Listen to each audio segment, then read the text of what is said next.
pinakabalita ngayong linggo.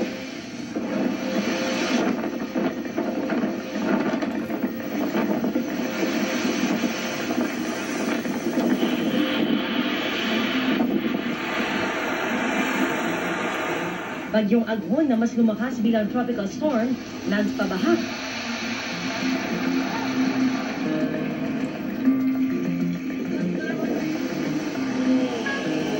At nagdulot ng perwisyo sa malaking bahag ng Southern Luzon. Ilang lugar, isinailalim sa signal number 2. Libo-libong pasero stranded dahil sa mga kanseladong biyahe. Bangkang may sakay na mayigit 40 pasahero at crew tumaog sa dagat sa Claveria, Masbate.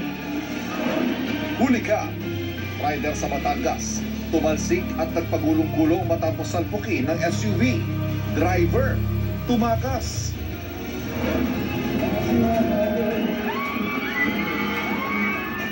Korean Oppa An Bo-yoon nagpakilig sa kanyang fan meet sa Pilipinas. At mga alimangaw sa Quezon, nagkarerahan.